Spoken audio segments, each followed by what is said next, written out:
Yes, yes ma'am. ठीक।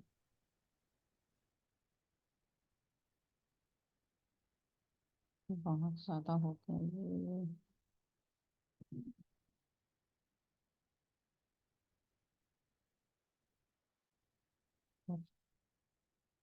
कल हमने बात करी थी कि एस्ट्रोलॉजी क्या है, उसके बारे में सबसे डिस्कशन करी थी। और एस्ट्रोलॉजी किस चीज पे बेस्ड रहती है उसकी हमने बात करी थी कि हमें जो भी एलिमेंट्स चाहिए रहते हैं हॉरोस्कोप पे कुंडली को रीड करने के लिए, वो क्या होते हैं। हमें हाउसेस की जरूरत रहती है, प्लैनेट्स की जरूरत रहती है जो कि ग्रह होते हैं। हाउसेस जो है वो भाव होते हैं। जॉडियक्स की जरूरत रहती है जो हमारी राशियां होती हैं। असेंडेंट की जरूरत रहती है जो हमारा लगन होता है। एंड द लास्ट जो हमारा नक्षत्र का पार्ट भी रहता है जो कि एडवांस लेवल में जो है हमें काम आता है। तो इस जो भी हम फर्स्ट लेवल का आपके लिए कोर्स लेकर आएंगे उसमें हम ऊपर वाले जो चार टॉपिक्स हैं उनके ऊपर बात करेंगे। नक्षत्र जो है वो एडवांस में जाकर जो है कवर होगा। तो हमारे लिए जो मेन फैक्टर्स हैं जिनके ऊपर हम एस्ट्रोलॉजी के रीडिंग्स के लिए पूरा डिपेंडेंट है वो है हमारे houses, planets, zodiacs and ascendant. और कल हमने कुंडली की भी डिस्कशन की थी कि कुंडली किस तरह से बनती है। साउथ इंडियन चार्ट और नॉर्थ इंडियन चार्ट कौन सा होता है। ये हमारा नॉर्थ इंडियन चार्ट है, ये हमारा साउथ इंडियन चार्ट है। इसमें जो ये वाले हाउसेस रहते हैं इनको हम हाउसेस बोलते हैं। हमारे पास 12 हाउसेस रहते हैं। और वो हाउसेस जो है वो किस बेसिस पे बनते हैं कि वो हमने डिस्कशन किया था कि स्पेस में जो चीजें सब हमारी घूम रही हैं, प्लैनेट्स हैं, हमारी राशियां, उनके बेसिस पे हमने कुंडली को डिवाइड किया था 12 पार्ट्स में।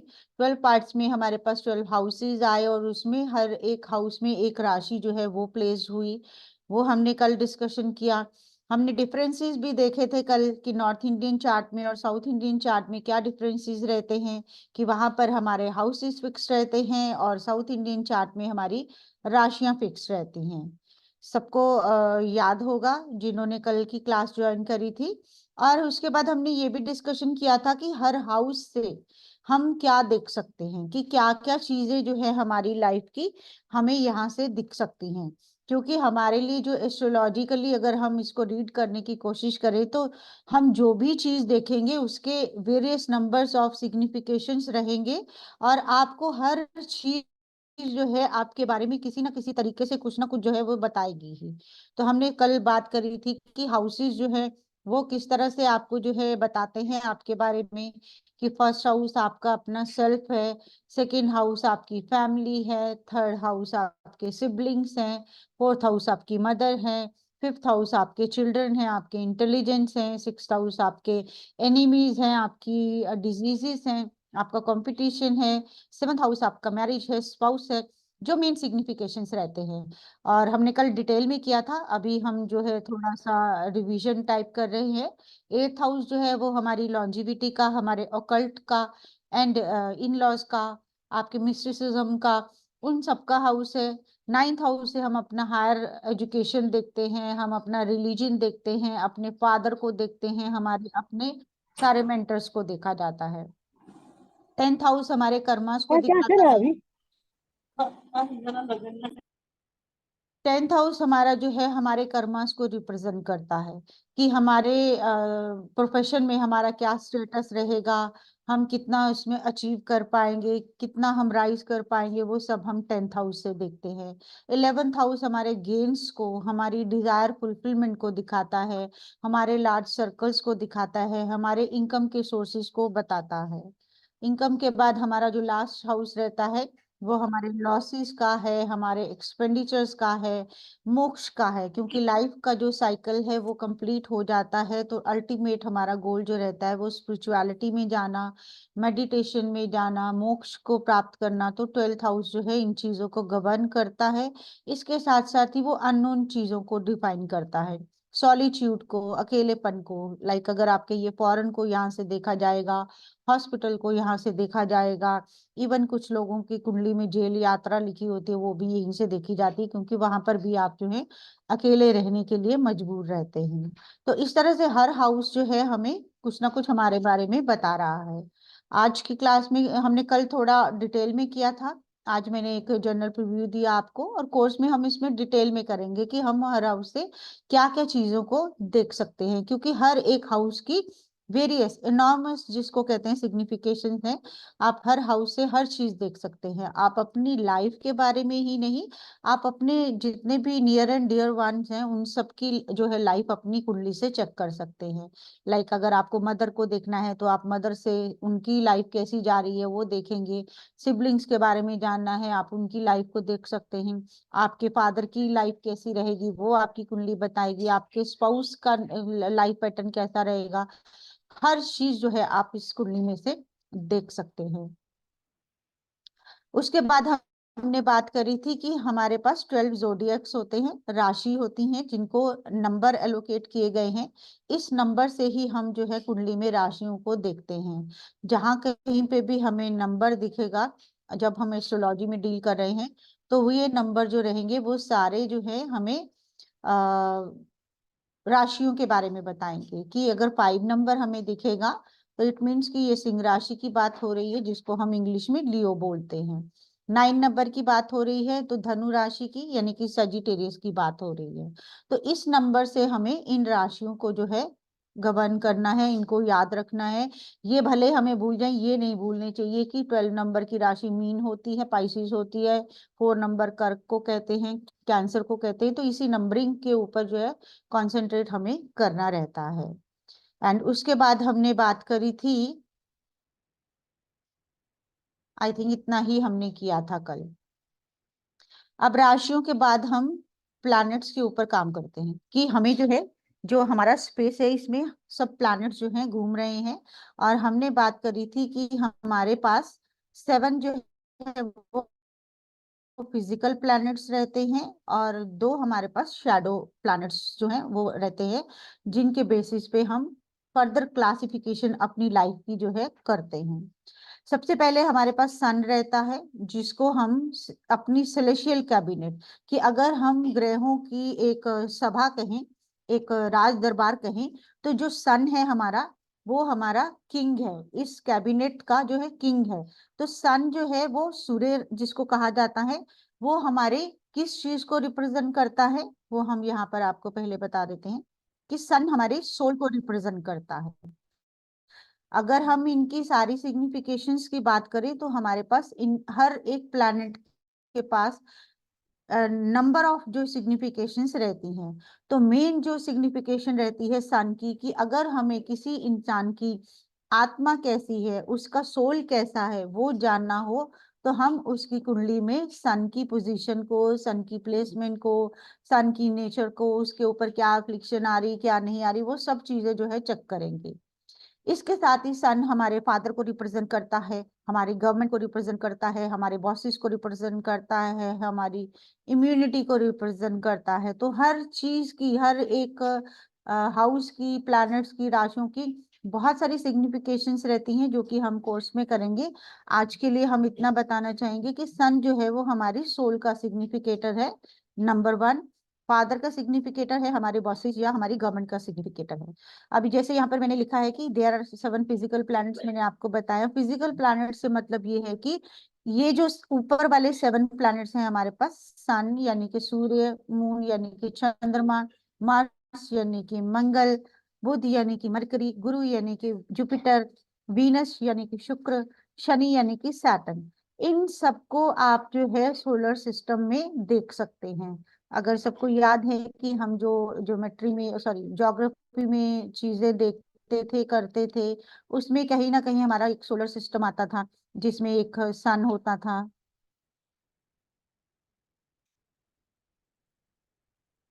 हम थोड़ा ड्रॉ करके देख लेते हैं क्या होता था। ये एक हमारा सन है, फिर उसके आसपास जो है एक और ऑर्बिट है, उसमें कुछ प्लैनेट घूम रहा है, एक प्लैनेट उसमें घूम रहा है। फिर उसके बाद हमारे पास एक और ऑर्बिट होता था, उसमें प्लैनेट घूम रहा है। देन इस तरह से हमारे जो सारे प्लैनेट्स रहते थे वो किसके आसपास घूमते थे, ये जो बीच में हमारा सन था उसके आसपास। तो इसीलिए हम जो है, सन हमारा जो है, हमने कहा कैबिनेट मिनिस्टर है। हमारे प्लैनेट्स का जो कैबिनेट है उसमें ये सारे जो है हर किसी के पास एक सिग्निफिकेशन रहेगी, जिसको अभी हम डिस्कस करेंगे। तो सन हमारा किंग है। अगर हम वैसे भी नॉर्मल भी देखें, हमारी स्टडीज में हमने देखा है कि sun is the king of solar system.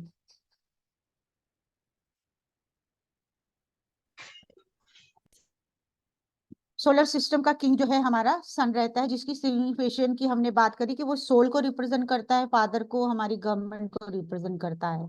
तो अब जब हमने कहा कि हमारा सन जो है centre of the solar system है, इसके आसपास सभी प्लैनेट्स घूमते हैं, तो हम कहेंगे कि एक हमारा सन है जो किंग है। तो सेकंड हमारा जो उस कैबिनेट में रहेगा, क्वीन चाहिए हमें, तो हम मून को क्वीन मानते हैं। सन जो है फादर का सिग्निफिकेशन दिखाता है, मून जो है वो हमारी मदर को सिग्निफाई करता है। मदर के साथ साथ हमारे इमोशंस, हमारा माइंड, हमारा थॉट प्रोसेस, हमारी बहुत सारी सिग्निफिकेशंस इसमें आती हैं। लिक्विड मनी को भी आप इससे जोड़कर देखते हैं। आपका कनेक्शन जो दूसरों के साथ जो हार्ट टू हार्ट कनेक्शन रहता है, वो सारा मून के साथ देखा जाता है। तो उस हर प्लैनेट की बहुत सारी सिग्निफिकेशंस रहेंगी। हम जनरल जो रहेंगी आज आपके साथ शेयर, का माइंड एंड मदर आप जो है साथ में लेकर चल सकते हैं। तो सन हमारे पास किंग है, मून हमारा जो है क्वीन है। अब इसके बाद आई होप मेरा नेटवर्क ठीक है, सबको क्लियर आ रही है मेरी voice and picture? Yes ma'am, yes ma'am. Okay sir. तो सन किंग है, मून हमारा क्वीन है, तो उसको जो है प्रोटेक्टर चाहिए। कि अगर आपके पास किंग का एक डायनेस्टी है, उसका एक रेन है, उसका एक आप कहो कि राज्य है, उसको संभालने के लिए, उसको प्रोटेक्ट करने के लिए कौन चाहिए? सेनापति चाहिए, एक वॉरियर चाहिए। तो वो किसके पास वो सिग्निफिकेशन जाती है? वो हमारे मंगल यानी कि मार्स के पास हमारी सिग्निफिकेशन जाएगी। अब मार्स किस किस चीज को रिप्रेजेंट कर सकता है? मार्स सबसे पहले तो हमारी स्ट्रेंथ को रिप्रेजेंट करता है, कि उसकी जो मार्स के पास हमारी स्ट्रेंथ की सिग्निफिकेशन है। अगर हमें किसी का करेज चेक करना है, किसी का वेलर चेक करना है, उसकी कैपेबिलिटी चेक करनी है कि उसमें कितना एफर्ट्स करने की कैपेबिलिटी है, वो हम किससे चेक करते हैं? मार्स से।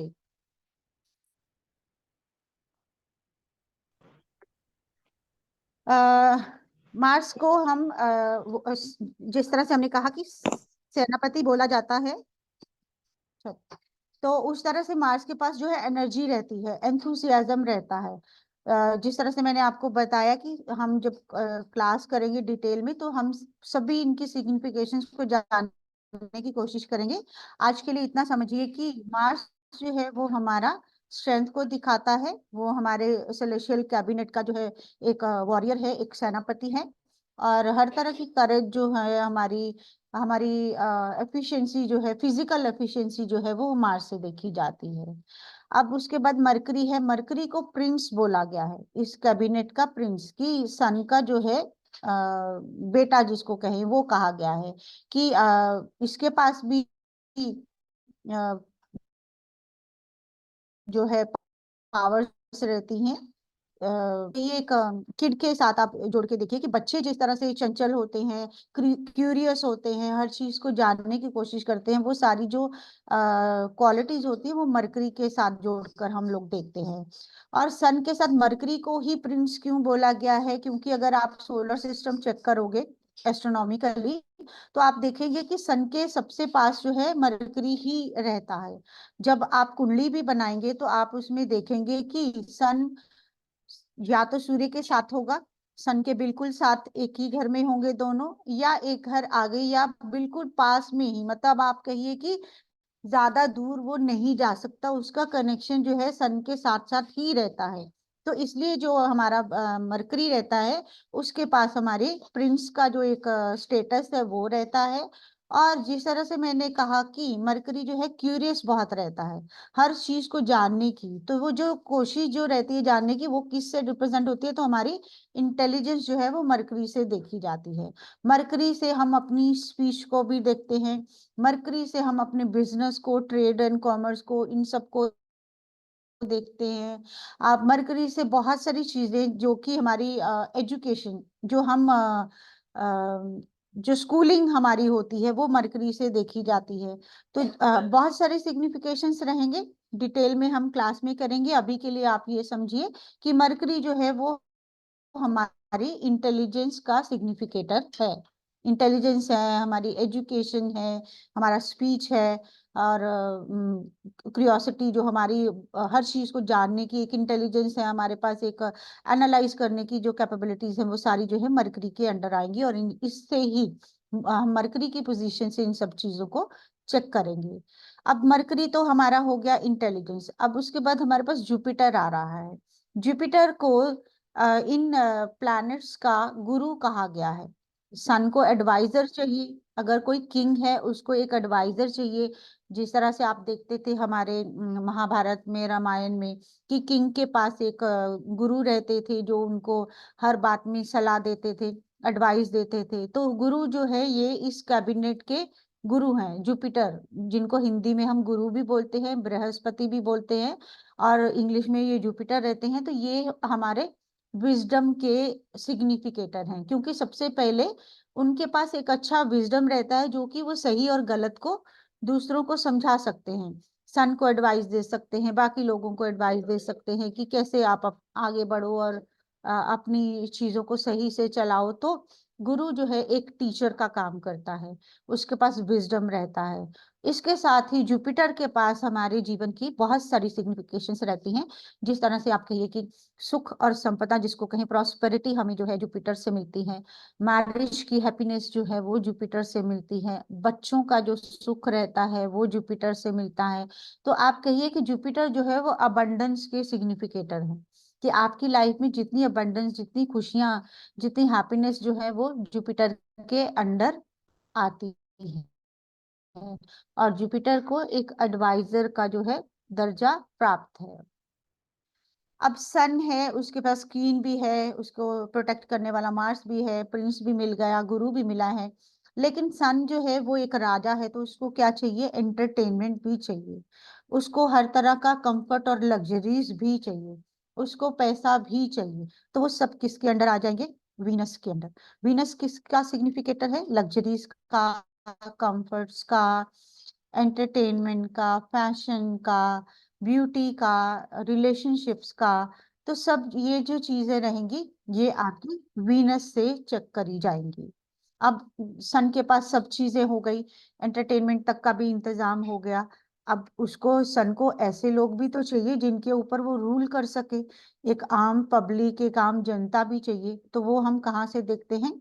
सैटर्न से। सैटर्न जो है वो आपका लो पेड जॉब्स को रिप्रेजेंट करता है, आपके आम जो पब्लिक रहती है उसको रिप्रेजेंट करता है।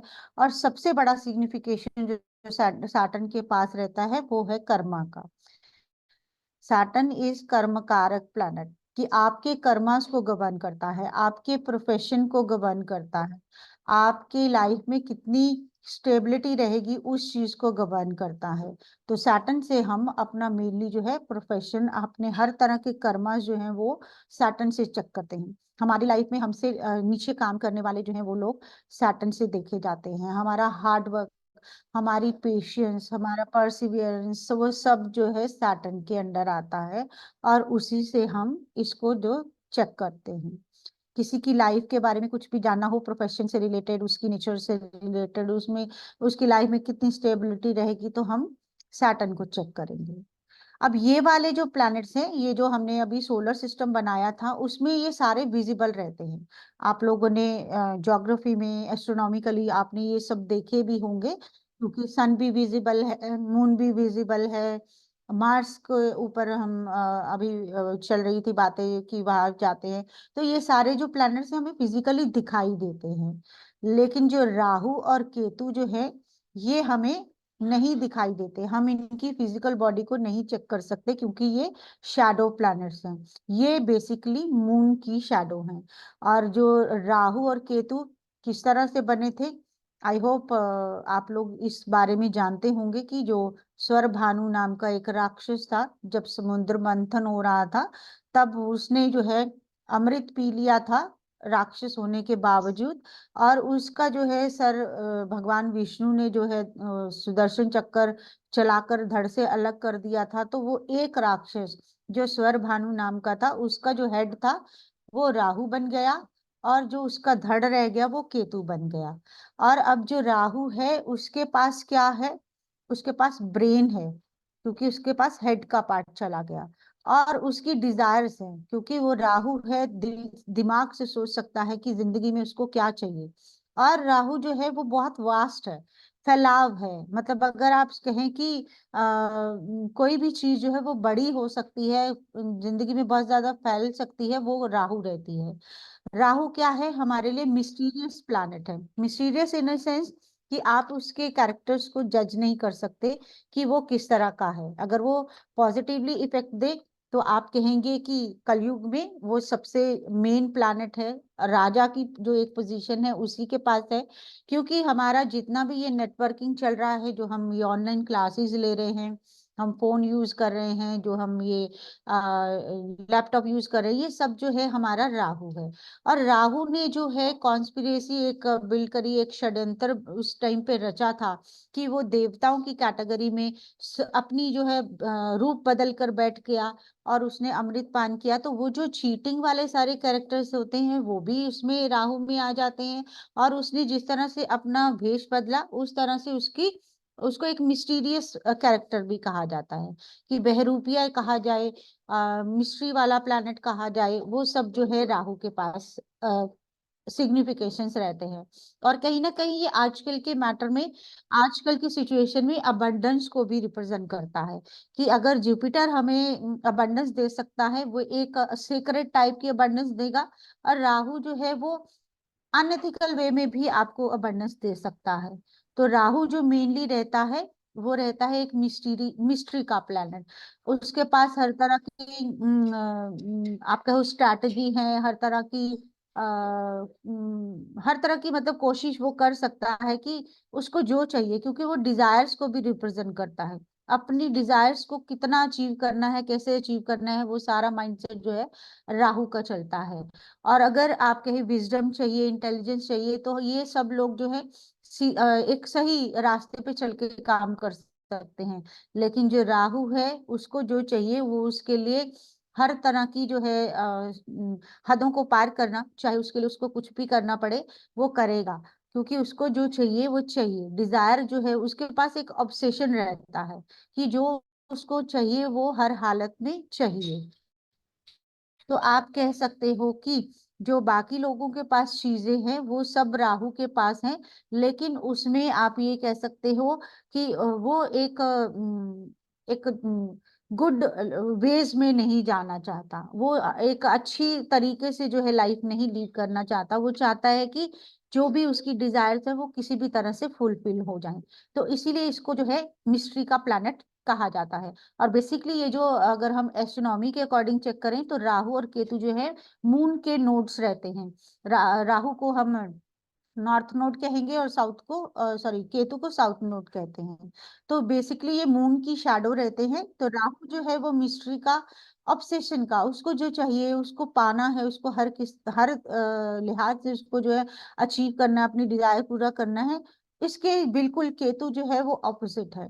क्योंकि राहु के पास ब्रेन चला गया, केतु के पास ब्रेन नहीं है, उसके पास हेड नहीं है, वो नीचे की बॉडी पार्ट है, तो वो नहीं सोच सकता कि सही क्या है और गलत क्या है। उसको जो भी मिलेगा वो उसके साथ चल देगा।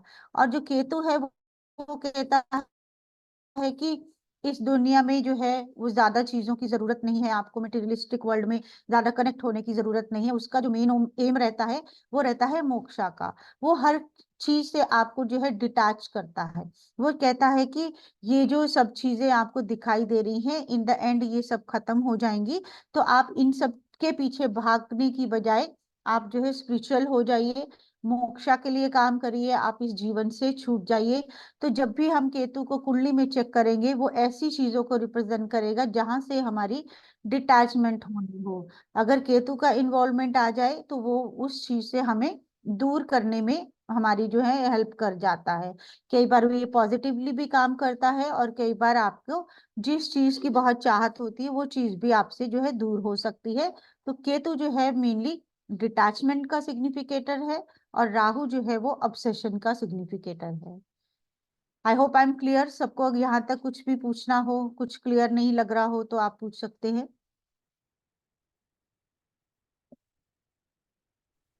आई होप आई एम क्लियर।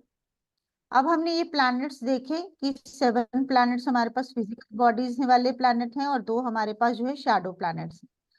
अब इन प्लैनेट्स के पास मतलब कुछ ना कुछ तो इनकी भी ओनरशिप होगी, कुछ किसी चीज को ये भी गवर्न करते होंगे। तो वो क्या रहेंगी? राशियां। कि हर प्लैनेट के पास राशियां होनी जो जरूरी है।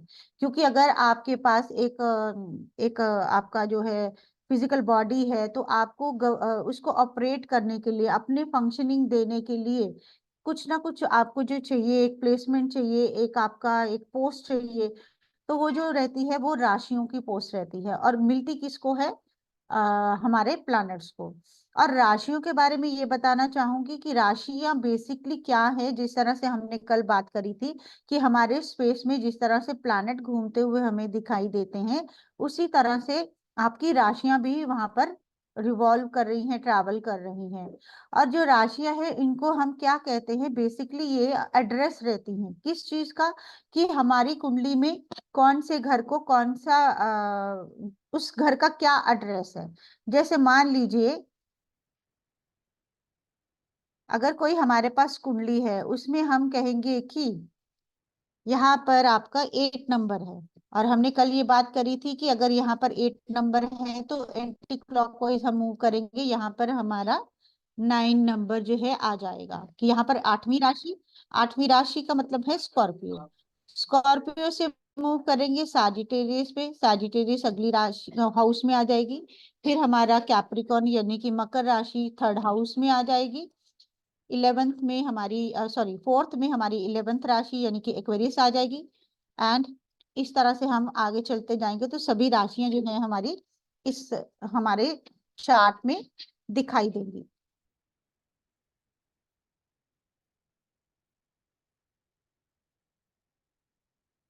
तो ये राशियां जो है वो क्या बताती हैं? इनका मेन जो एक मोटिव रहता है वो क्या रहता है? कि वो एक आपको एड्रेस बताती है कि आपका जो भी प्लैनेट होगा वो किस राशि में गया है, कौन सा उसका एड्रेस है।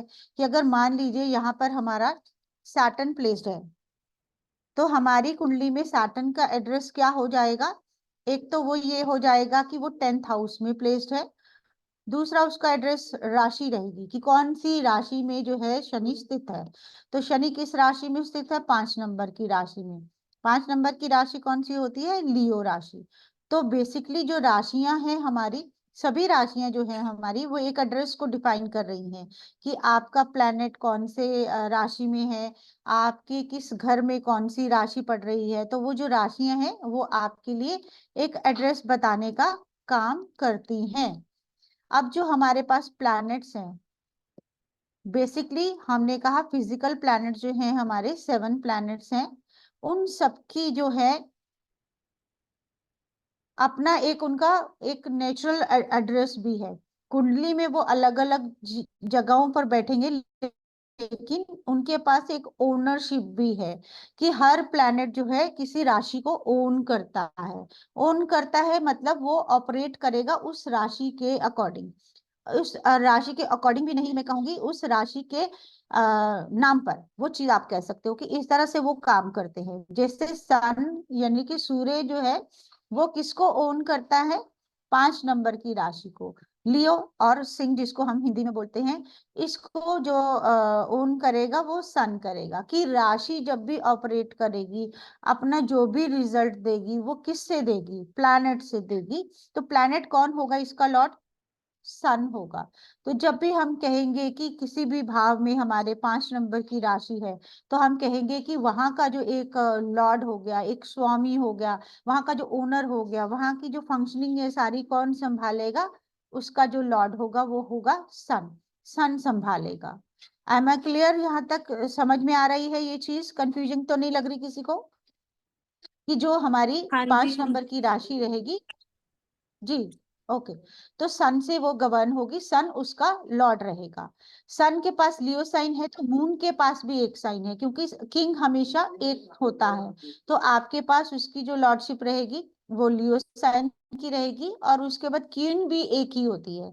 सन को हमने कहा फादर है, मून को हमने कहा मदर। तो फादर और मदर मैं एक देख ही रहा हूँ होते अभी हैं, तो तो उनके पास आराम से देख रहा हूँ। एक एक राशि ही उनके पास रहेगी। कि मून जो है वो चंद्र जो है वो किसको गवर्न कर रहे हैं, कैंसर राशि को, यानी कि कर्क राशि को। तो जब भी हम कर्क राशि की बात करेंगे, कैंसर साइन की बात करेंगे, तो हमें पता चल जाएगा कि इसको गवर्न कौन करेगा, इसको ऑपरेट कौन करेगा, चंद्रमा करेंगे।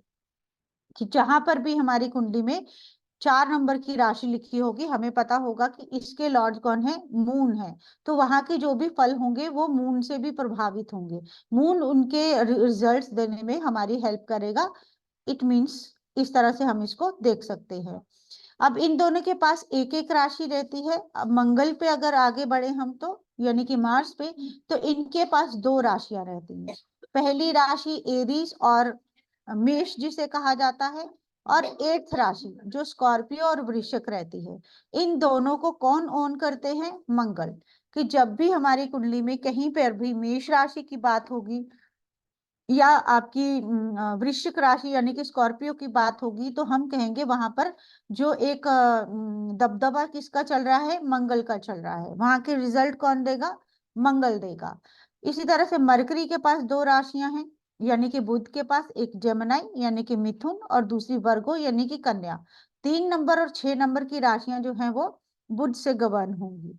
देन जुपिटर और गुरु जिसको हम कहते हैं, उनके पास जो 2 राशियां रहेंगी वो 9 नंबर और 12 नंबर, यानी कि सैजिटेरियस या धनु, पाइसिस यानी कि मीन। ये जो है गुरु के अंडर फंक्शन करेंगी।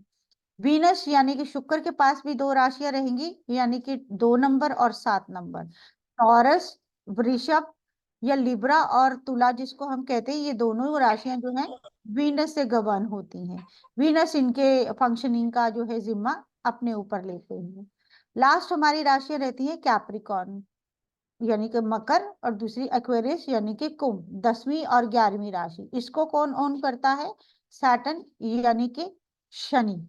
तो ये हमारी जो है जो सिग्निफिकेशन है प्लैनेट की, कि वो किन राशियों को ओन करते हैं।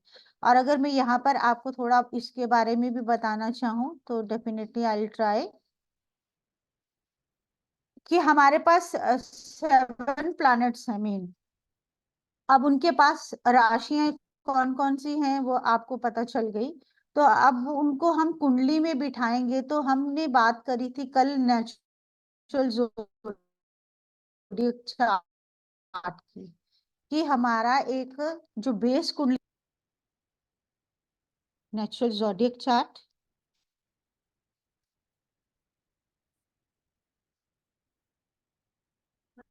या फिर काल पुरुष की कुंडली, कि जो हमारा काल पुरुष यानी कि काल, टाइम को काल कहते हैं। तो काल मतलब टाइम की जो एक कुंडली रहती है वो वही रहती है जिसमें फर्स्ट हाउस में फर्स्ट राशि ही आती है।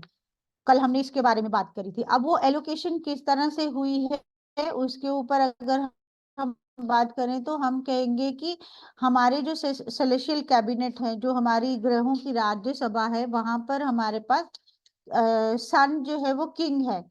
तो सन का अगर हम देखते हैं यहाँ पर अपने पहले मैं 1 मिनट राशियां लिख लूं ताकि आपको समझाना आसान हो जाए।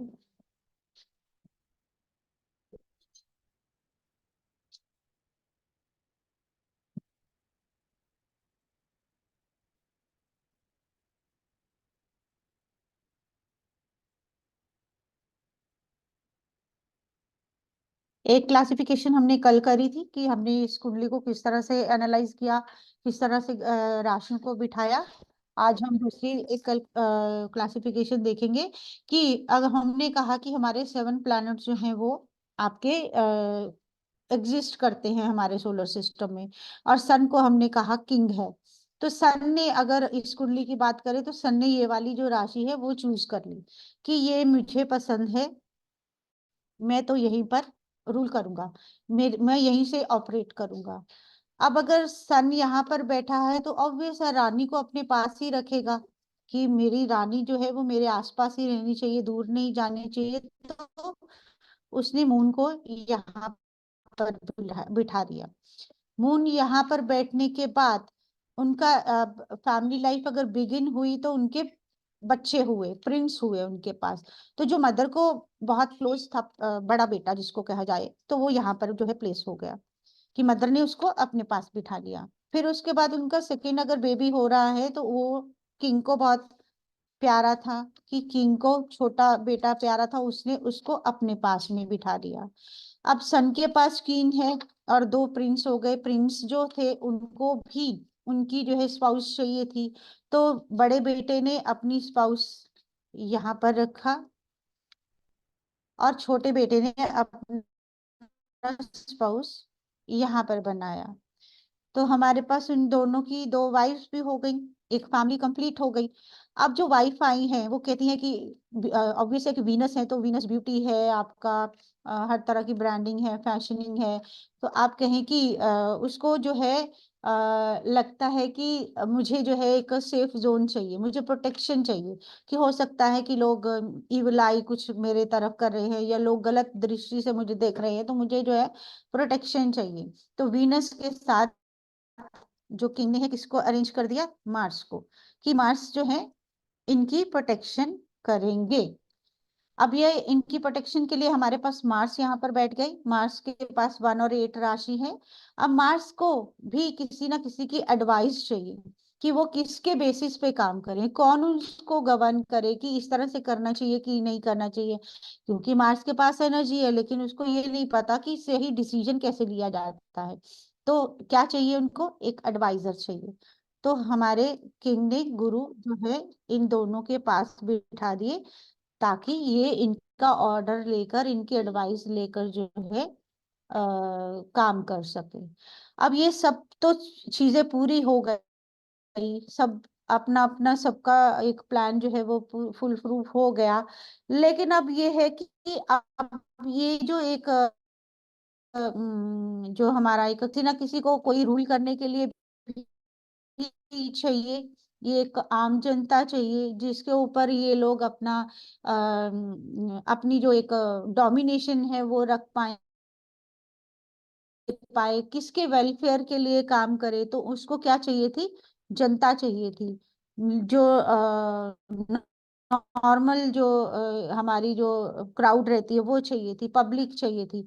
तो यहाँ पर हमारे जो है सैटर्न प्लेस हो गए। इस तरह से ये जो सारी जो लॉर्डशिप्स है इन सब प्लैनेट्स को इस कुंडली में मिली हुई है। ये हमारी कालपुरुष की कुंडली है जहां पर फर्स्ट हाउस में, क्योंकि हमने कल बात करी थी कि हाउसेस जो है वो कुंडली में लिखे हुए नहीं रहते हैं, हमें अंडरस्टूड होता है कि फर्स्ट हाउस हमारा यही वाला है, सबका हाउस यही है फर्स्ट वाला। अब उसमें जब राशि भी फर्स्ट वाली आ जाएगी तो ये कालपुरुष की कुंडली कही जाएगी। किसी की हो भी सकती है, ऐसा नहीं है कि किसी की नहीं हो सकती, और कालपुरुष की कुंडली भी यही कही जाएगी। और इसमें जो राशियों की डिवाइडेशन है वो इस बेसिस पे है, और सिंप्लीफाइड तरीके में आसानी से आपको याद भी रहे। तो आई होप ये सब अच्छे से समझ पाए। कोई इसमें कोई कंफ्यूजन कुछ इसमें पूछना चाहे तो आप पूछ सकते हैं। किसी को कोई डाउट या कोई पूछना है तो पूछ सकते हैं, हैंड रेज करके। कुछ भी जानना चाहे, हाँ जो बिल्कुल। जो अभी तक समझाया गया है। ऑल क्लियर सभी को? मौर्य जी, पूर्वेटा हाँ जी, जी कमलेश सर, जी। हाँ जी, हाँ जी, थैंक यू सो हाँ जी मच। मैम। चलिए। हाँ जी। चलिए हम आगे चलते हैं। अब हमने डिस्कस कर लिया कि हमारा हाउसेस भी हमारे बारे में कुछ बताते हैं, हमारे प्लैनेट्स भी हमारे बारे में कुछ बताते हैं, कि हमारे प्लैनेट्स जो हैं वो किस किस चीज को रिप्रेजेंट करते हैं उसको हम देखते हैं। अब जो लास्ट हमारा आज का टॉपिक जो रहा कि राशियां भी जो हैं वो भी हमारे बारे में कुछ बताती हैं, कि आपको कौन सी राशि कहाँ पर मिल रही है उसकी भी अपनी एक सिग्निफिकेशन है।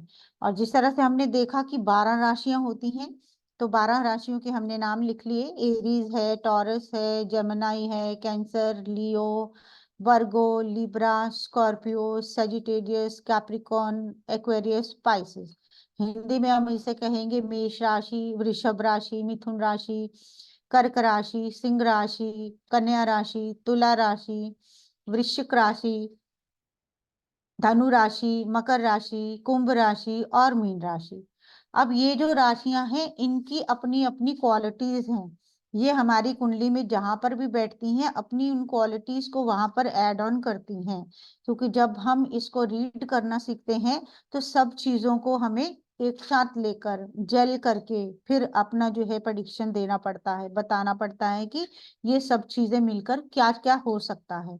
तो एरीज राशि जो है वो किसको रिप्रेजेंट करती है? सबसे पहले लीडरशिप को, फर्स्ट राशि है, इनिशिएशन लेना। इन लोगों के अंदर करज बहुत होती है, फटाफट से डिसीजन ले लेते हैं, जल्दीबाजी बहुत करते हैं और अग्रेसिव भी बहुत होते हैं, मंगल की राशि है। तो आप कहिए कि ये लोग जो है किसी भी काम को करने के लिए हमेशा रेडी रहते हैं।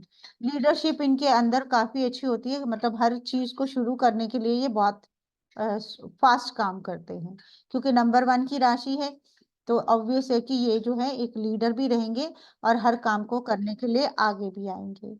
एंड नेक्स्ट हमारी जो है टॉरस यानी कि वृषभ राशि, जिसे हमने कल काल पुरुष की कुंडली के ऊपर काम किया था, तो हमने देखा था कि सेकंड हाउस जो है वो पैसे को दिखाता है, फैमिली को दिखाता है, हमारी फूड हैबिट्स को दिखाता है। तो टॉरस वाली राशि जो रहेगी, इस राशि के लोग रहेंगे इस कुंडली में, किसी भी कुंडली में टॉरस यहाँ पर होगा, वहां के जो भी लिविंग बींग्स होंगे, जहाँ जो भी चीजें होंगी वो कहीं ना कहीं मनी माइंडेड होंगी, क्योंकि पैसे की राशि है। फूडी होंगे कि उनको खाना बहुत पसंद होगा, फैमिली के साथ बहुत कनेक्टेड रहेंगे, रिलैक्स आराम पसंद रहना जो है वो इनको काफी पसंद रहता है, जो टॉरस राशि होती है।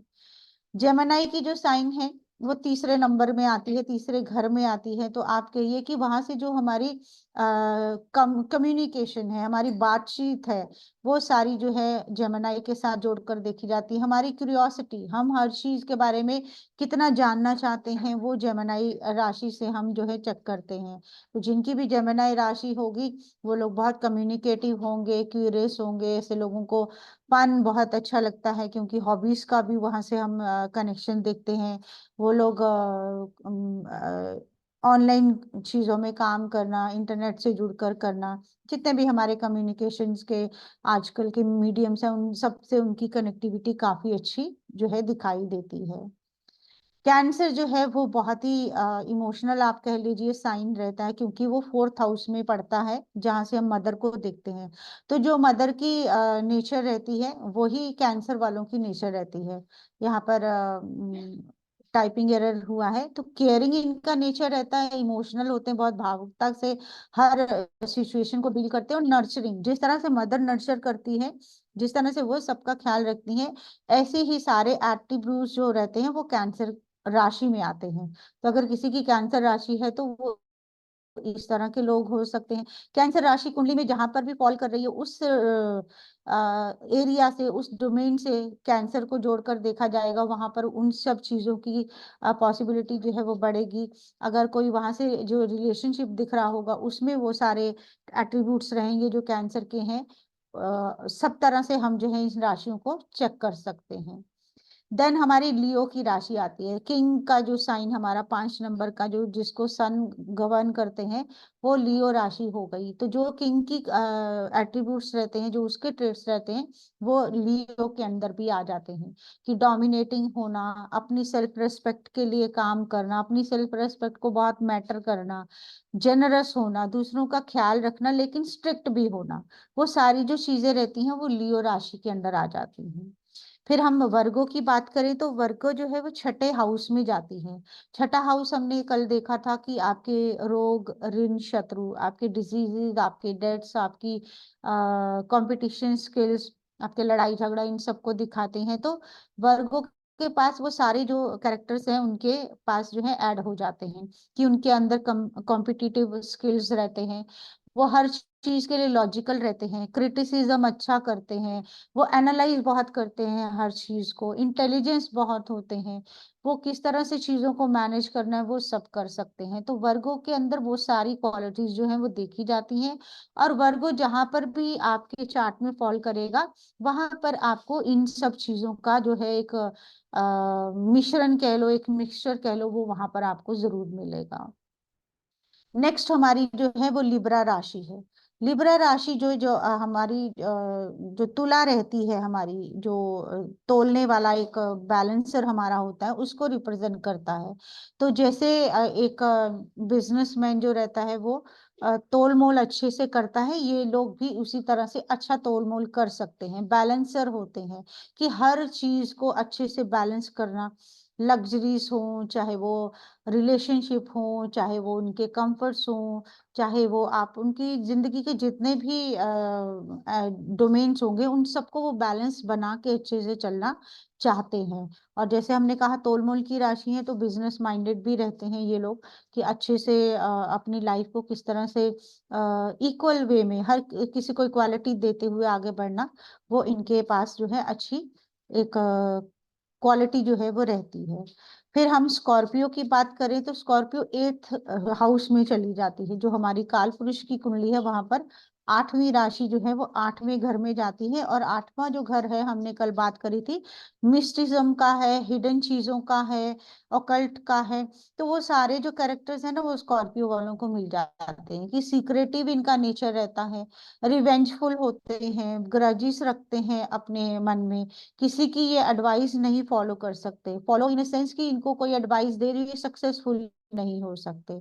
और बहुत सेंसिटिव किस्म के ये लोग होते हैं, पोजेसिव बहुत होते हैं, अपनी चीजों के लिए बहुत कंसर्न बहुत रहते हैं। तो आप कह सकते हो कि इमोशनल होना इन अ नेगेटिव, थोड़ा सा नेगेटिव वे में इमोशनल होना जो है वो स्कॉर्पियो के ट्रेट्स में आता है। And then we come to Sagittarius. Sagittarius 9th house में जाती है, तो नॉलेज को देखना और ट्रैवल हमने वहां से देखा, तो एडवेंचरस नेचर होना। और आप कहिए कि एक लाइफ को एक अलग ही तरीके से देखना, हर चीज के लिए कंपैशनेट होना, वो सैजिटेरियस वालों के पास जो है वो ट्रेड्स रहते हैं। और सैजिटेरियस साइन भी जहां पर फॉलो करेगा, आप अपनी कुंडली में उन सब चीजों से जोड़कर भी इसको चेक कर सकते हैं। 10th राशि जो है वो हमारी 10th हाउस में पड़ती है, जो इसको हमने कर्मा का हाउस बोला, जहां हमने स्टेटस की बात करी, जहां हमने पोजीशन की बात करी। तो जो वो वहां से हम जो चीजें देखते हैं, वो इन राशि वालों के अंदर भी वो चीजें जो है देखी जाती हैं। ऐसे लोग बहुत एम्बिशियस होते हैं, गोल ओरिएंटेड होते हैं, हार्ड वर्कर होते हैं, अपने आप को सक्सेसफुल करने के लिए वो हर तरह की कोशिश जो है वो करते हुए देखे जाते हैं। नेक्स्ट हमारी है एक्वेरियस की राशि। इनके पास बहुत इनोवेटिव आइडियाज, मतलब आउट ऑफ द बॉक्स चीजें जो है इनके पास बहुत रहती हैं। हेल्पफुल नेचर रहता है, लगता है हर किसी के साथ चलते हैं, लार्ज ग्रुपिंग्स में काम करते हैं, लेकिन कहीं ना कहीं ये थोड़े से आप कह सकते हो सीक्रेटिव भी होते हैं, कि हर किसी के साथ बहुत जल्दी घुल मिल नहीं सकते। बहुत कम लोग होते हैं जो इनकी असलियत को जानते हैं, या जो इनको असल में जानते हैं। तो ये सारे ट्रेड्स जहां पर एक्वेरियस राशि फॉल करेगी कुंडली में, वहां पर आप ये इनको देख पाएंगे। लास्ट साइन हमारा रहता है पाइसिस का। पाइसिस जो है वो बाकी सारे इमोशनल साइंस की तरह इमोशनल तो है, लेकिन इनकी इमोशनैलिटी जो है वो एक्सेस है, कि अगर ये किसी को रोता देखेंगे तो रोने लग जाएंगे, हंसता देखेंगे तो हंसने लग जाएंगे। और जब इनको लगेगा कि अब चीजें वर्क नहीं करेंगे, तो वो ऐसा लेट गो करेंगे कि लाइक कभी उनकी लाइफ में वो चीजें थी ही नहीं जो उनको डिस्टर्ब कर रही थी। अदरवाइज ये लोग भी काफी स्पिरिचुअल रहते हैं, सेक्रेड इनका जो है नेचर रहता है, हर किसी के साथ अच्छा करना, वो इनका एक ट्रेट जो है रहता है। और पाइसिस राशि जहां पर फॉल करेगी, वो कौन से हाउस में जाएगी, उसमें वो सारी चीजें जो है हम जल करके अपनी लाइफ पैटर्न को चेक कर सकते हैं। तो यहाँ तक अगर किसी का कोई डाउट हो पूछ लीजिए, कुछ जानना चाहें तो, फिर उसके बाद हम कुंडली कैसे देखते हैं, कैसे रीड करते हैं, थोड़ा उसके बारे में बात करेंगे। किसी का कोई सवाल इससे जुड़ा हुआ? Navdeep ma'am, Kamlesh ji, Rachna ji. I hope I am clear. Yes ma'am, okay. Okay. हाँ जी मैम, आ गया समझ तो सब। जी जी। तो अब हम जो है, जो हमारी कुंडली होती है उसके ऊपर देखते हैं, हम देखते कैसे हैं, क्या चीजें जो है हमें पता होनी चाहिए। अगर एक लेमैन भी हो जिसको एस्ट्रोलॉजी नहीं भी आती हो, वो क्या देखे, उसके ऊपर हम थोड़ा सा काम करते हैं। मैम एक 9 नंबर की बनाना कुंडली। चलिए 9 नंबर की बना लेते हैं।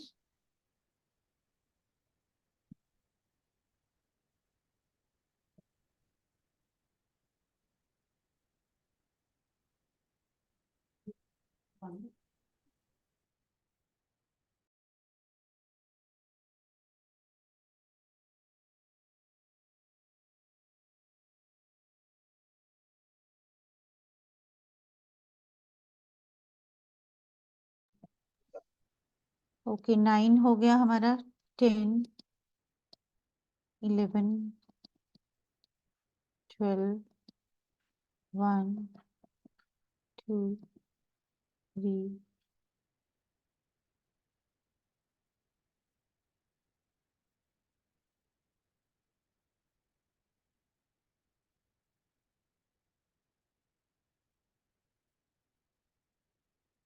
अब ये हमारी एक कुंडली बन गई। हमने कहा ये 9 से शुरू हो रही है। तो सबसे पहले हमने कहा था कि फर्स्ट हाउस जो है हमारा सेल्फ को रिप्रेजेंट करता है। तो ये जिसकी भी कुंडली होगी उसके अंदर जो है 9 नंबर के ट्रेड्स आ जाएंगे, क्योंकि अभी हमने किसी भी प्लैनेट को जो है प्लेस नहीं किया। अभी हमने इसमें कोई भी ग्रह जो है वो नहीं देखा। अभी हम सिर्फ जो राशियां हैं उसके ऊपर ही काम कर रहे हैं। तो अगर हम कहें कि कोई भी जो जिसका भी ये चार्ट है उसके फर्स्ट हाउस में 9 नंबर की राशि आ रही है, तो आप कह सकते हो कि जो इनोवेटिव सॉरी एडवेंचरस जो नेचर रहना, नॉलेजेबल होना, हर किसी के लिए एक बहुत कंपैशनेट होना, कहीं ना कहीं अनप्रेडिक्टेबल होना, वो उस इंसान की जो है नेचर में आएगा ही आएगा, कि वो इंसान जो है वैसा होगा ही होगा। सेकंड राशि उसके जो हाउस में पड़ रही है वो है मकर राशि, कैप्रिकॉर्न, जिसको हमने कहा कि एम्बिशन की राशि है, हार्ड वर्क की राशि है। तो आप कह सकते हो कि जो इसकी फैमिली होगी उसके जो लोग होंगे वो काफी हार्ड वर्कर होंगे। उनके लिए जो मेन जो चीज रहेगी वो एम्बिशन होगी उनकी, जो वो अचीव करना चाहेंगे। मतलब ऐसे नहीं होंगे कि बिना फोकस के ही चलते जा रहे हैं, उन्होंने अपने लिए कुछ गोल सेट कर रखे होंगे कि इनको हमें अचीव करना ही करना है। ऐसा उस फैमिली के अंदर जो है ट्रेड्स देखे जाएंगे। थर्ड हाउस में हमारे क्या एक्वेरियस साइन आ रहा है, कुंभ राशि आ रही है। तो हम कह सकते हैं कि थर्ड हाउस में कि इस इंसान के स्किल्स जो रहेंगे, जो उसकी करेज रहेगी, वो कुछ दुनिया में हटकर कुछ अलग करने की रहेगी, इनोवेटिव कुछ करने की रहेगी। हमने ये भी बात करी थी कि ये सिबलिंग्स का हाउस है, तो सिबलिंग्स भी उसके इस तरह की नेचर के हो सकते हैं कि सीक्रेटिव टाइप के हो, हर किसी के साथ नहीं घुलते मिलते हो, हाँ हेल्पफुल हो सबके लिए, सबके काम आते हो। वैसे हम इस तरह से राशियों को जो है देखते हैं। 12th जो साइन आ रहा है वो 4th हाउस में आ रहा है। तो आप कहिए कि स्पिरिचुअल मदर हो सकती हैं, बहुत ज्यादा इमोशनल, दूसरों पे बड़ी जल्दी ट्रस्ट करने वाली मदर हो सकती हैं। और उस इस इंसान का जिसका ये चार्ट है उसका मन भी कुछ इस तरह का होगा, क्योंकि हार्ट को माइंड को हम यहाँ से देखते हैं, तो उसके मन में भी एक दया भाव, एक हर किसी पे जल्दी विश्वास कर लेना, हर किसी के साथ इमोशनली कनेक्ट हो जाना उसका नेचर में आता होगा। वो हम इस तरह से इसको रीड करेंगे। फिर हमारी फर्स्ट राशि जो है वो 5th हाउस में आ रही है। तो हम जो है अपनी एजुकेशन के लिए, अपने बच्चों के लिए, अपनी लव मैटर्स के लिए हम 5th हाउस से लव अफेयर्स को भी देखते हैं। तो उसमें जो है बड़े लीडर टाइप, बहुत इनिशिएशन लेने वाले, झटपट से जल्दीबाजी करने वाले, वैसे हम इस फील्ड में अपने हो सकते हैं। और हमारे बच्चे भी इस तरह के हो सकते हैं, हमारा पार्टनर भी जो रिलेशनशिप में हो आपके, उसकी नेचर भी कुछ ना कुछ इस तरह की हो सकती है। वो हम यहाँ से इस तरह से रीड करते हैं। 6th हाउस में हमारे टॉरस साइन चला गया। टॉरस साइन को हम कहते हैं मनी माइंडेड साइन है, फैमिली ओरिएंटेड साइन है, आप कहिए कि फूडी है, लेजी है। वो सारी जो ट्रेड्स रहेंगे वो 6th हाउस में चले जाएंगे, कि ऐसा इंसान जो है कंपटीशन ज्यादा नहीं कर पाएगा, इजी गोइंग लाइफ चाहेगा। उसकी जो मेन फोकस रहेगा कि चीजों में पैसे को किस तरह से इन्वॉल्व करूं, कैसे उस चीज के लिए काम करूं, उसके लिए कितना कंपटीशन करूं, वो उसका मेन फोकस जो रहेगा। और 6th हाउस से जो रिलेशनशिप हम देखेंगे, जैसे हम मदर के जो सिबलिंग्स हैं यहाँ से देखते हैं, तो उनके अंदर भी इस तरह की क्वालिटीज जो है आ सकती हैं। 7th हाउस में हमारे जेमिनाई साइन आ रहा है। तो जो भी जेमिनाई की क्वालिटीज रहेंगी वो हम अपने बिजनेस में, हम अपने दूसरों के साथ इंटरेक्शन में, अपने स्पाउस में, वो सब चीजें जो है वो देख सकते हैं। जो जेमिनाई के ट्रेट्स हैं कि वो सामने से इंसान कम्युनिकेटिव हो सकता, बहुत बातूनी हो सकता है जिसको कहा जाए, और क्यूरियस हो सकता है। उसके अंदर अच्छे अच्छे स्किल्स हो सकते हैं जो कि वो अपनी लाइफ में यूज कर सकता है, या हमारे पास इतने अच्छे स्किल्स हो सकते हैं जो हम अपने प्रोफेशन में जो है यूज कर सकते हैं। फिर हमारी 8th हाउस में 4th राशि चलेगी। 4th राशि जो है वो आपकी इमोशंस की राशि है, नर्चरिंग की राशि है, ऐसा ये जो पर्सन है ये अपने इन लॉज को काफी अच्छे से केयर करता हो, उनका बहुत ख्याल रखता हो, और ऑकल्ट में या रिसर्च में उन सब में इसकी जो है एक बहुत अटैचमेंट रहती हो, उसमें ऑकल्ट को सीखने में उसका बहुत मन रहता हो, वो चीज यहाँ से हम देख सकते हैं। 9th हाउस में हमारे 5 नंबर की राशि जा रही है, तो आप कह सकते हो कि आपके फादर जो है वो एक किंग की तरह हो सकते हैं, आपके गुरु जो है वो एक डोमिनेटिंग पर्सन हो सकते हैं, आपका रिलीजन के तरफ जो भी इंटरेस्ट हो वो एक बहुत ही स्ट्रिक्ट तरीके का हो सकता है, आप अपने धर्म को फॉलो करने में पूरे रूल्स एंड रेगुलेशंस फॉलो करते हो, वो हम यहाँ से देख सकते हैं। फिर 6 नंबर की राशि अगर देखें हमारे 10th हाउस में आ रही है, तो ऐसे लोग अपने कर्मास में, अपने डे टू डे लाइफ में काफी लड़ाई झगड़ा हो जाता हो इनका दूसरों के साथ, दूसरों को क्रिटिसाइज करते हो या इनको क्रिटिसिज्म सहना पड़ता हो, लोग इनको बहुत जज करते हो, ये दूसरों को बहुत एनालाइज करते हो, प्रोफेशन में ऐसा करते हो, ये सब यहाँ से हम देख सकते हैं, रिलेट कर सकते हैं। फिर हमारे पास लिब्रा साइन चला जाता है 11th हाउस में, कि हमारी डिजायर्स क्या रहेंगी, कि हम जो है रिलेशनशिप को, अपने स्पाउस को, क्योंकि 7th जो राशि है वो रिलेशनशिप की भी है और स्पाउस की भी कही जाएगी, क्योंकि 7th में फॉल करती है, तो उसकी हमें जो डिजायर जो है इस चीज, हर चीज को बैलेंस करके चल सके अपनी अर्निंग में, वो आप यहाँ से हो रहा है 12th हाउस में। 12th हाउस यानी कि हमारे मोक्ष का घर, हमारे अकेलेपन का घर। और हम अगर यहाँ की बात करें तो स्कॉर्पियो जो है वो एक हिडन है, तो हम जो है अपनी जो खर्चा है, अपने जो नुकसान है, जो हमारे इमोशनल जो एक सेटबैक्स हैं या जो हमारा अकेलापन है, हम उसको हर किसी से शेयर नहीं करेंगे। हम उन सब चीज़ों के लिए बहुत इमोशनल भी रहेंगे, कि फॉरेन कनेक्टिविटी है या हमारा जो सॉलिट्यूड में रहने की जरूरत रहती है, वो उसके साथ हम बहुत इमोशनली कनेक्ट होते हैं, वहाँ की चीजों के लिए हम बहुत पॉजेसिव हो जाते हैं। इस तरह से हम जो इस चार्ट को जो है अपने से रिलेट करके देखते हैं। ये किसने बोला था 9 नंबर का चार्ट बनाइए? मैंने बोला था मैम। बताइए, आपकी लाइफ के साथ जुड़ी हुई चीजें सब बाहर आई ये हैं कि? मेरे बेटे का था 9 नंबर। तो ओके, तो हाँ, उसमें मोस्टली ऐसी चीजें ही हैं, मतलब जैसे बिल्कुल आपने वो बोला अभी, बेटा किंग की तरह है, तो हाँ, ये भी ठीक था। ये जैसे उसकी अकेले रहने की भी बहुत आदत है, ईटिंग हैबिट्स भी उसकी थोड़ी ऐसे डिस्टर्ब टाइप की हैं, और नेचर और में बहुत दूसरों कंपैशनेट बहुत है, दूसरों को हेल्पफुल नेचर का है बहुत ज्यादा। मतलब मोस्टली सारी बिल्कुल चीजें सही बताई है आपने। बिल्कुल, और हमने कुछ भी नहीं किया अभी, सिर्फ कुंडली में आपकी राशियां ही फिट करी हैं, अभी ये मैंने प्लैनेट्स नहीं इसलिए करी। पूछा था मैम कि जी, ना मेरे को किसी ने वहम डाल दिया था कि ये थोड़ा सा सुसाइडल टेंडेंसीज में जाएगा, इसलिए मैंने पूछा था।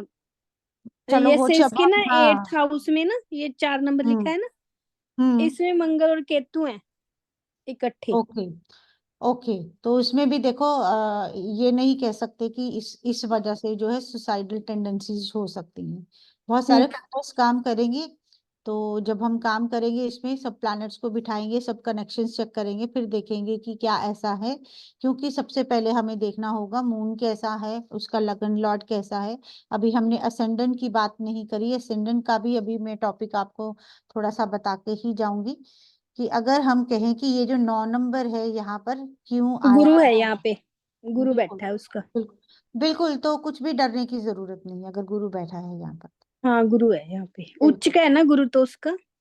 नहीं, 9 नंबर उसकी अपनी राशि रहती गुरु की। हाँ गुरु, वैसे भी गुरु ही है यहाँ पे। हाँ वही है, तो गुरु है अगर यहाँ पर प्लेस्ड है, तो आप ऐसी नेगेटिव चीजों को ना सोचिए, बहुत विजडम वाला बच्चा होगा, बहुत सोच समझ के एक नॉलेजेबल तरीके से आगे बढ़ने वाला होगा। बाकी बाकी चीजों पे भी डिपेंड करेगा। तो अब हम थोड़ा सा ये डिस्कस कर लेते हैं कि ये यहाँ पर जो 9 नंबर आया है वो क्यों आया है। इसको हम क्या कहते हैं, असेंडेंट, यानी कि यहाँ पर या तो ACS लिखा होगा या फिर हिंदी में लगना लिखा होगा, कि ये या आपका इंग्लिश में असेंडेंट होगा यहाँ पर, या लगना। जो 9 नंबर होता है, यहाँ पर जो भी नंबर होता है, फर्स्ट हाउस में जो नंबर होता है उसे हम असेंडेंट कहते हैं, लगन कहते हैं। जो लगन होता है वो गवर्न करता है कि हमारी पूरी लाइफ किस तरह से घूमेगी, किस पैटर्न पे चलेगी, क्या क्या चीजें हमारी लाइफ में होने के चांसेस जो है वो बनेंगे। तो मेन जो रहता है वो सबसे पहले असेंडेंट रहता है। तो असेंडेंट क्या होता है, लगना क्या होता है, जब हमारा बर्थ हो रहा होता है, जिस टाइम पे हम बर्थ ले रहे होते हैं, उस टाइम पे स्पेस में ईस्टर्न और होराइजन या ईस्टर्न डायरेक्शन में जो राशि उदित हो रही होती है उसे हम लगन बोलते हैं। कि हमने कहा कि हमारी एक प्लैनेट्स की जब हम पिक्चर लेते हैं अपने बर्थ टाइम पे, तो वो हमारी कुंडली बन जाती है। अब ये जो हमारे को फर्स्ट राशि मिलती है, क्योंकि सबके यहाँ पे 9 नंबर नहीं लिखा होगा, किसी के 1 लिखा होगा, किसी के 12, किसी के 5, किसी के 4। तो ये जो 9 नंबर की राशि इस हाउस में हमें मिलती है, वो राशि होती है जो कि जिस तरह से सनराइज हो रहा होता है, जिस तरह से मून राइज होता है, उसी तरह से राशियां भी राइज होती हैं। तो जो भी राशि ईस्टर्न होराइजन पे राइज हो रही होती है, ईस्टर्न डायरेक्शन पे राइज हो रही होती है, उस टाइम पे, जिस टाइम पे हमारा बर्थ होता है, वो राशि हमें इस फर्स्ट हाउस में मिलती है। और ये फर्स्ट राशि ही हमारे पूरे लाइफ के पैटर्न को डिसाइड करती है कि हमारी लाइफ किस तरह से आगे बढ़ेगी। आई होप यहाँ तक क्लियर हुआ है सबको।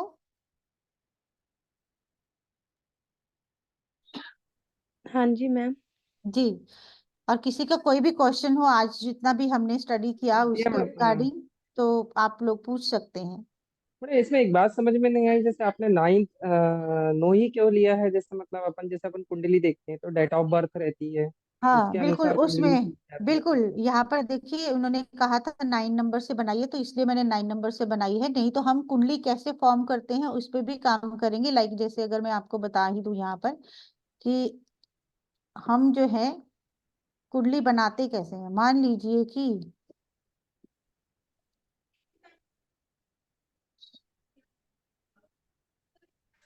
हम एक सॉफ्टवेयर ले लेते हैं जो फ्री रहेगा सबके लिए, सब लोग अपने फोन में या लैपटॉप में कहीं पे भी जो है इसको डाउनलोड कर सकते हैं। अब जिन्होंने क्वेश्चन पूछा था कि 9 नंबर, नवदीप, नवदीप। नहीं, जिन्होंने क्वेश्चन पूछा था 9 नंबर क्यों लिखा है आप। अच्छा। पवन, जी जी, पवन मैं जी। पवन पवन बोल रहा हूँ। हाँ जी बिल्कुल। तो आप बताइए आपकी डेट क्या है। मेरी मैं 12 मार्च 1985। हम यहाँ पर सॉफ्टवेयर में डेट डालेंगे 12 मार्च 1985। जी। जी, हमने लिखा 1985। और कितना टाइम पे आपका बर्थ हुआ। 1:45 दिन में। दिन में, तो मतलब जी 13:45। जी।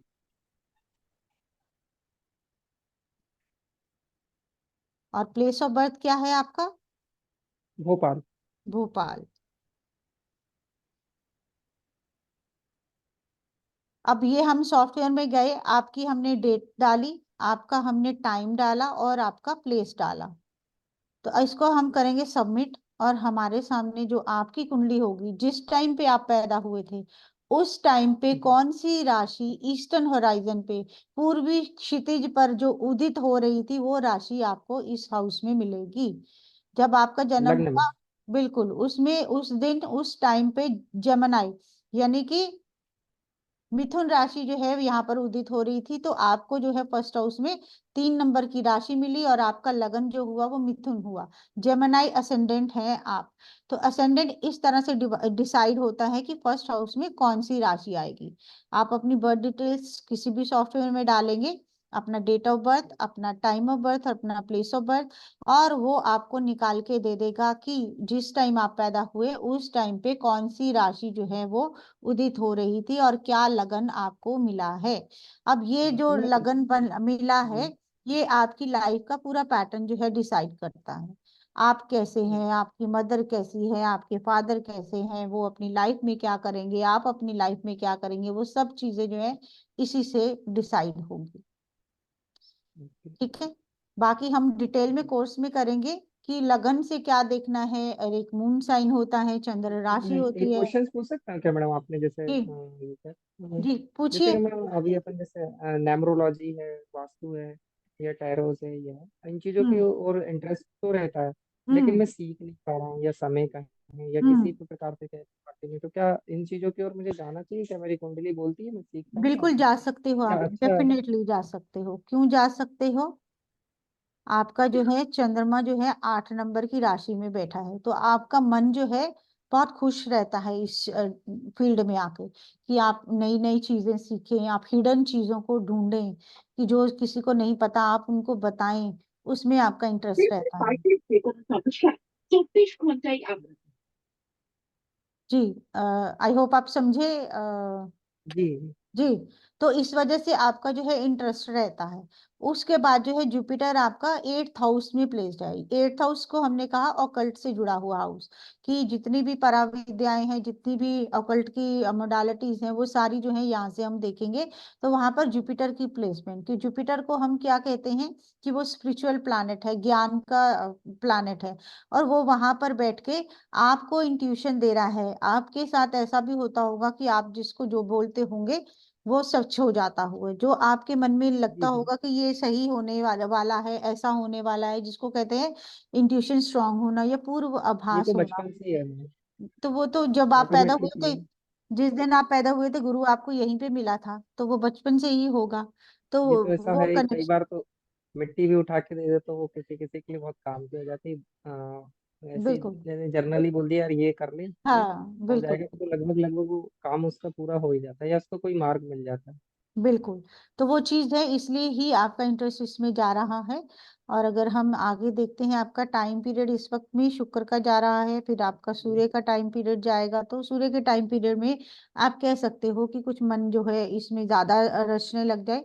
और अगर शुक्र के टाइम पीरियड में भी हम देखें, तो आप कह सकते हो कि हीलिंग जैसा, हीलिंग मीन्स कि हर किसी की किसी इसको कहा जाएगा कि दुख में किसी का साथ देना जो है, वो एक अच्छा कनेक्शन यहाँ पर आपके बनाता है, कि अगर आप दूसरों को हेल्प करते रहें, वो आपको अच्छे बेनिफिट्स देगा। और जो आपके प्लैनेट्स की पोजीशन है, वो आपको इस तरफ ले जाने की कोशिश करता है, और वो आप करोगे भी ऐसा आगे चल के, कि आपका माइंड जो है वो बने, और उससे आपको गेन्स भी हो। वो चीज भी हम यहाँ पर कह सकते हैं, क्योंकि शनि मैं आपका इसीलिए मैडम वक्री है। प्रोफेशनली सीखना चाहता हूँ, लेकिन मुझे कुछ क्या पता क्या हो रहा है, मैं कुछ भी चीज में एकदम परफेक्ट नहीं हो पा रहा हूँ, समय की वजह से या टाइम समय की वजह मैनेजमेंट से नहीं हो हो, पा हाँ बिल्कुल, समय की वजह से हो सकते हो।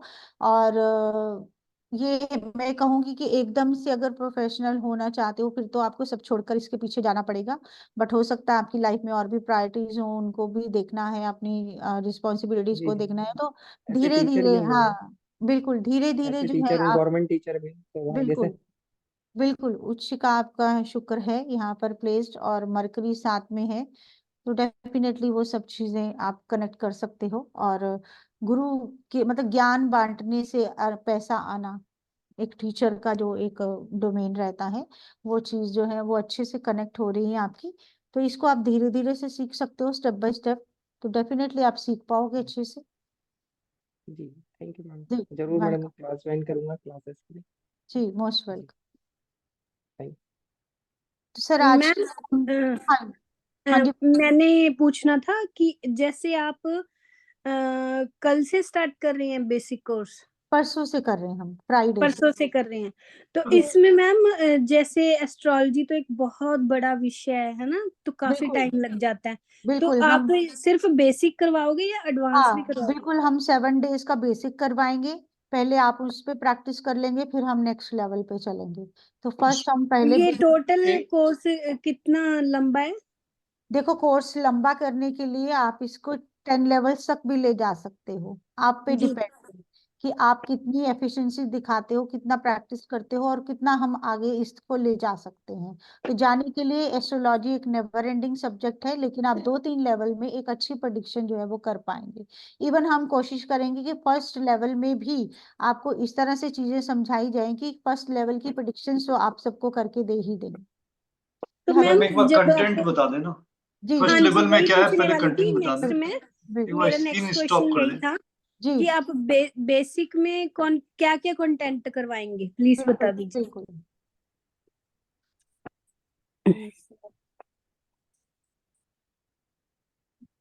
विजिबल है मैम। विजिबल है? हाँ, मैंने स्क्रीन शेयर की है, विजिबल है ना? अच्छा, आपने की है सर? Okay okay. हाँ, हाँ सर, विजिबल है। कंटेंट, हाँ कंटेंट बता दें क्या? बिल्कुल। सबसे पहले हम फंडामेंटल्स ऑफ एस्ट्रोलॉजी सीखेंगे। एस्ट्रोलॉजी क्या है, कितनी तरह की होती है, क्यों होती है, क्या होता है, जो भी एस्ट्रोलॉजी के बारे में हम बात करेंगे वो इसमें करेंगे। 12 प्लैनेट्स को डिटेल में समझेंगे, 12 हाउसेस को डिटेल में समझेंगे और 12 साइंस को डिटेल में समझेंगे। उसके बाद कुंडली में ट्राइन्स क्या होते हैं, त्रिकोणास क्या होते हैं, त्रिशदाए, दुष्टानास, वो सारे हाउसेस जो रहते हैं कुंडली के वो हम डिस्कस करेंगे। प्लैनेट्स की एक्सॉल्टेशन और डेबिलिटेशन, उच्च के प्लैनेट और नीच के प्लैनेट कैसे रहते हैं वो हम डिसाइड देखेंगे उसमें। राशियों की जो कैरेक्टर्स रहती हैं, क्लासिफिकेशन जो रहती है उसके ऊपर बात करेंगे कि कौन सी राशि जो है वो मूवेबल है, इमूवेबल, ड्यूअल है, और उसके बेसिस पे उनके राशियों में क्या क्या फर्क आते हैं उसके ऊपर बात करेंगे। उच्च के प्लैनेट होने से, नीच के प्लैनेट होने से क्या फर्क आता है वो हम देखेंगे। सर आई थिंक गायब हो गया आपका स्क्रीन। कंटिन्यू करें, मैं एक सेकंड। सर मैं ओपन कर लेती हूँ, मेरा देखिए आपको दिख रहा है? हाँ हाँ, ओके मैम। जी।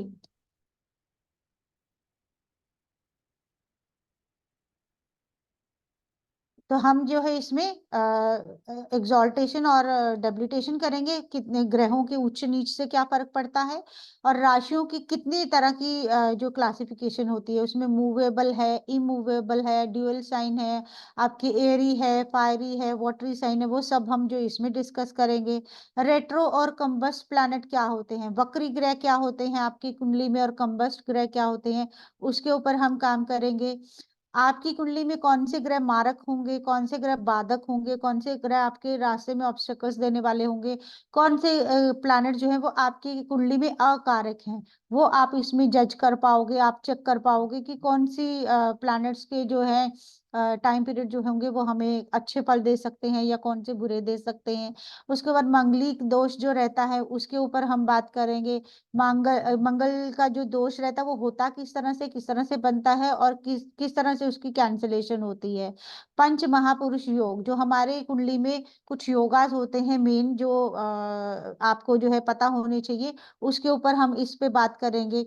और identification of good and bad planet and houses, कि आपकी कुंडली में कौन से ग्रह अच्छे हैं, कौन से बुरे हैं, उसके ऊपर हम जो है आपको सिखाएंगे, जिससे कि आप जो है फर्स्ट लेवल की प्रेडिक्शंस आप आसानी से करके दूसरों को दे सकते हैं। और ये करने के बाद फिर हम नेक्स्ट लेवल पे चलेंगे, जिससे कि आप दशा सिस्टम सीखेंगे, आप किस तरह से टाइमिंग ऑफ इवेंट्स करना है वो सीखेंगे। तो फर्स्ट पहले आपको ये सब चीजें आना जरूरी है, तो इसलिए हम ये फर्स्ट लेवल लेकर आए हैं, जिसकी 7 डेज की क्लास रहेगी। और आपके सामने है 16 फरवरी को हम स्टार्ट करेंगे, from 7 PM to 8 PM time रहेगा, उसमें टाइम थोड़ा एक्सीड भी हो सकता है। और अगर ज़रूरत पड़ी तो हम 7 की बजाय जितनी भी क्लासेस और चाहिए होंगी 8 और 9 हम कर लेंगे। और एनर्जी एक्सचेंज आपके सामने है, जीपे नंबर आपके सामने है, आप पे करके जो क्लास ज्वाइन कर सकते हैं। इसके रिगार्डिंग कुछ भी पूछना चाहें आप कोर्स कंटेंट के अकॉर्डिंग, वो भी आप पूछ सकते हैं। पवन जी, मौर्य जी, कमलेश जी, कुछ जी मैम। डाउट है तो पूछ सकते हैं।